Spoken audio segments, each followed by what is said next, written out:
Good morning, everybody. Welcome back to Installment Scott Selections here for Sunday, October 10th. Before we get into today's play of the day, quick recap of what happened yesterday. We had a very nice day as we ended up going 3-1 for plus 1.67 units to go through all those plays.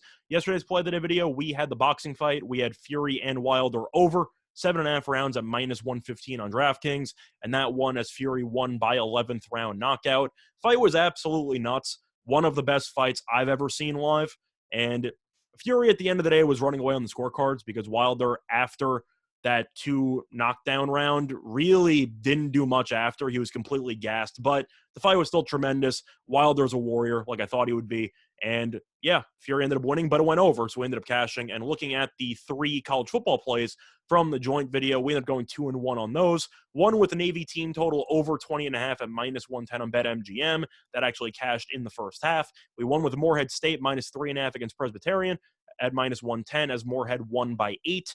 And then we had our only loser on the day, which was South Alabama minus 3 at minus 115 on DraftKings against Texas State. Now, I'm sure a lot of you, even if you bet it, don't exactly know what happened. I'm going to tell you because it's one of the worst beats of the day, and I'm still kind of salty that we did not go 4-0. South Alabama was up 14 with the ball with 9 minutes to go. So my question for you is, if you're the coach of South Alabama, you're up by 14 with the ball, 9 minutes to go, do you A, run the ball and try to drain clock, B, throw a short pass to try to, same idea, keep the clock running, but maybe find a breaking coverage and break something, or C, do you call a flea flicker? The answer for the actual coach was C. He called a flea flicker, and they handed it off to the running back. He turned around to pitch it back to the quarterback, and the pitch back to the quarterback was intercepted. I have never seen that before in my life. I'm not sure if I'll ever see that again, but Texas State took the ball afterwards and converted 2 separate 4th downs, scored a touchdown. Then no big deal. We're still up 7 with the ball, 5 minutes to go. Couple first downs, South Alabama punted. So we needed to avoid an 85-yard touchdown drive in about the final 2.5 minutes, and we did not. Texas State had 4th and goal at the 1-yard line with about 15 seconds left.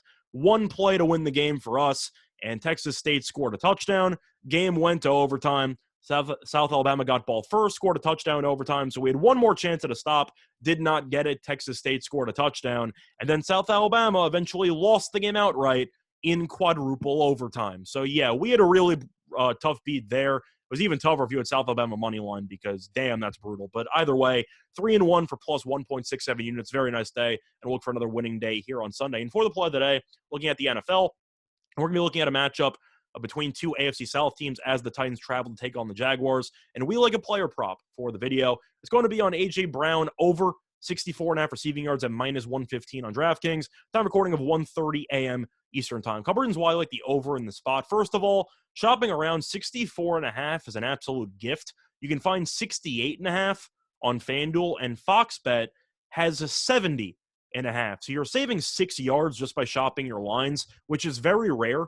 Usually for player props, you see a disparity of maybe 1 to 2 yards. 6 yards between books is absolutely nuts. I'm going to take that every time.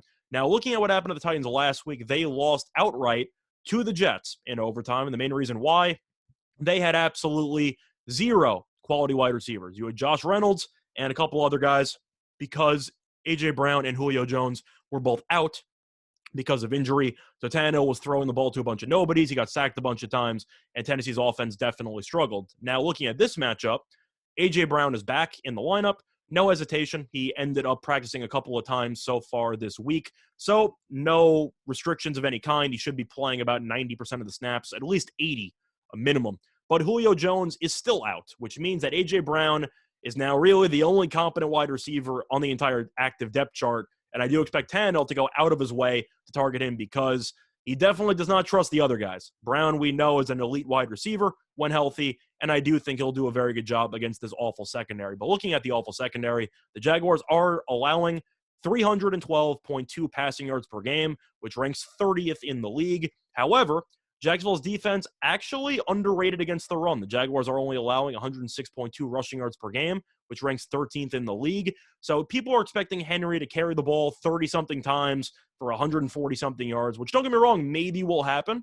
But Jacksonville is so bad against the pass that I do think Tennessee will find ways to sprinkle big plays in through the air. And A.J. Brown has always been a guy that Tennessee moves around the formation. They'll use him up top. They'll use him down low. They'll use him in the slot. They'll move him all over the formation. And I think that Brown should probably finish this game with 9 targets or so, maybe even more if Tannehill really just looks him down pretty much every single play. But I do think that this total is way too low. I think Brown's honestly got an outside shot of going for 100 plus because he's really the only receiver that Tannehill trusts on the entire team that's playing in this game. I got to take the over because as far as I can tell, Brown's fully healthy again. He'll play a bunch of snaps. He'll get a bunch of targets. And Jacksonville's defense is absolutely terrible against the pass. The play that I once again here for Sunday, October 10th, is going to be on A.J. Brown receiving yards over 64.5 at -115 on DraftKings. Bye, everyone.